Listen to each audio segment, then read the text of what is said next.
Hello everyone, welcome to all in my new another video.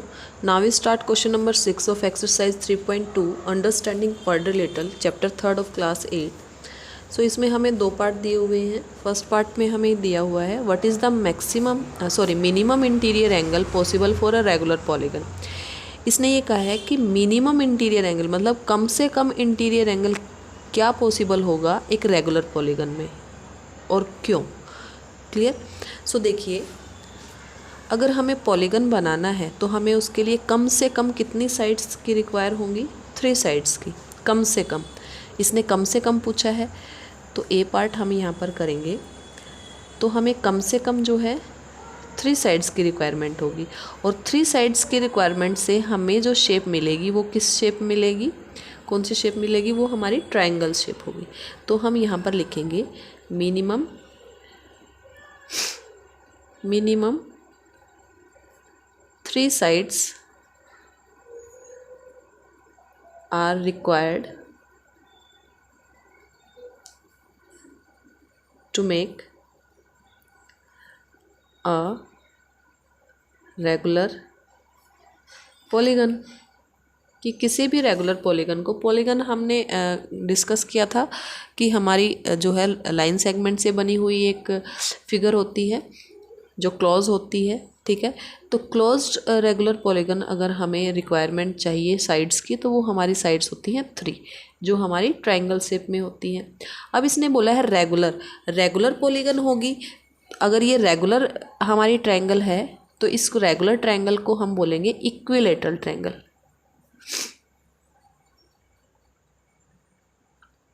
Equilateral triangle. ठीक है.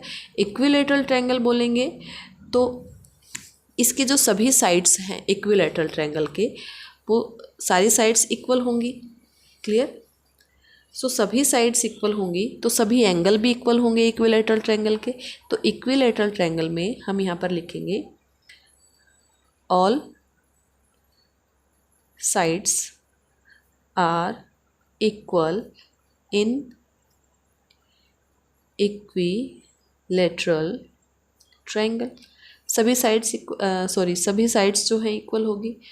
सो जो all angles जो हैं आर ऑल्सो इक्वल, सभी एंगल भी इक्वल होंगे. सो जो मिनिमम जो है इंटीरियर एंगल होगा यहाँ पर, अगर ये एंगल इक्वल होते हैं तो हमें पता है कि एक ट्रायंगल का जो सम है एंगल्स का वो 180 डिग्री होता है. लेकिन अगर इक्विलेटरल ट्रायंगल है, सभी एंगल सेम हैं, बराबर हैं, तो ईच एंगल आर 60 डिग्री. राइट. सो यहाँ पर हम लिखेंगे मिनिमम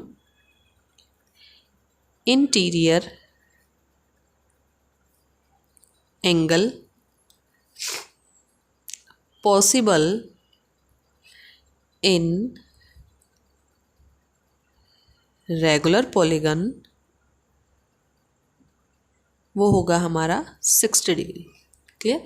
यही पूछा था इसने कि minimum interior angle possible for regular polygon. Regular polygon का मिनिमम इंटीरियर एंगल क्या होगा. तो हमें कम से कम साइड्स वाली पॉलीगन चाहिए अगर, तो वो होगी हमारी ट्रायंगल. उसके लिए हमें 3 साइड चाहिए और 3 साइड से जो हमारी शेप होती है वो एक ट्रायंगल की होती है. और रेगुलर पॉलीगन को, रेगुलर ट्रायंगल को हम क्या बोलते हैं, इक्विलेटरल ट्रायंगल. और इक्विलेटरल ट्रायंगल में सभी साइड्स और सभी एंगल इक्वल होते हैं. तो यहाँ पर जो मिनिमम इंटीरियर एंगल होगा वो क्या होगा, 60 डिग्री. क्लियर हो गया. अगर आप कहोगे कि हम तो जो है एक क्वाड्रिलेटरल बनाएंगे तो क्वाड्रिलेटरल में सबसे पहले हमें 4 साइड्स की ज़रूरत होती है और यहाँ पर कम से कम जो एंगल होंगे वो हमारे 90 डिग्री होंगे जो कि 60 डिग्री से बड़े होंगे. क्लियर. तो हमें छोटे से छोटा चाहिए तो वो होगा हमारा एक ट्रायंगल. तो फर्स्ट पार्ट जो है वो हमारा क्लियर हो गया होगा. सो सेकंड पार्ट में हमें क्या दिया हुआ है, what is the maximum exterior angle. यहाँ पर मिनिमम इंटीरियर बोला था, यहाँ पर maximum exterior angle possible for a regular polygon. हमें बड़े से बड़ा एक्सटीरियर एंगल फाइंड करना है. अब यहाँ देखिए फर्स्ट पार्ट में अगर हम कम से कम इंटीरियर एंगल लेते हैं 60 डिग्री तो जो ज़्यादा से ज़्यादा एक्सटीरियर एंगल वो क्या होगा हमारा 120, क्योंकि ये लीनियर पेयर हो जाएगा 120 एंड 60 इज़ 180 डिग्री। तो छोटे से छोटा अगर हम 60 ले रहे हैं तो बड़े से बड़ा हमारा क्या हो जाएगा एक्सटीरियर 120। अगर हम यहाँ पर वैल्यू को बढ़ा देते हैं 60 की जगह 70 कर देते हैं तो ये एक्सटीरियर जो है वो हमारा घट जाएगा, लेकिन हमें क्या बताना है यहाँ पर मैक्सिमम एक्सटीरियर एंगल। क्लियर। तो यहाँ पर हम लिखेंगे, ये मैंने एग्जांपल के लिए बताया है आपको, यहाँ पर हम लिखेंगे from part A maximum interior angle minimum जो है, मिनिमम इंटीरियर एंगल जो है वो क्या हमने प्रूव किया था 60 डिग्री। ठीक है। और हमें पता है कि भाई एक्सटीरियर प्लस इंटीरियर एंगल जो हैं वो किसके इक्वल होते हैं 180 डिग्री के bye linear pair, linear pair के अकॉर्डिंग। क्लियर। अगर हमारा इंटीरियर 60 डिग्री है तो एक्सटीरियर एंगल जो है वो हमारा कितना हो जाएगा -60 डिग्री, तो एक्सटीरियर हमारा आ जाएगा 120 डिग्री। ठीक है। तो हमारा maximum exterior angle of a regular polygon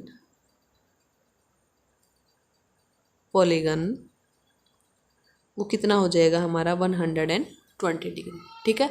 अगर हम कम से कम इंटीरियर एंगल 60 डिग्री ले रहे हैं तो ज़्यादा से ज़्यादा एक्सटीरियर एंगल 120 ही होगा, क्योंकि 60 से कम तो हमारा एंगल होगा ही नहीं किसी भी रेगुलर पॉलीगन में। रेगुलर पॉलीगन की बात हो रही है यहाँ पर। ठीक है। तो रेगुलर पॉलीगन में अगर हमारा कम से कम 60 डिग्री है तो एक्सटीरियर एंगल हमारा ज़्यादा से ज़्यादा 120 ही होगा। क्लियर। सो यहाँ पर हमारी एक्सरसाइज 3.2 क्लियर होती है, ख़त्म होती है। सो यहाँ तक आपको सभी कॉन्सेप्ट जो हैं वो सभी क्वेश्चन क्लियर हो गए होंगे। So thank you for watching.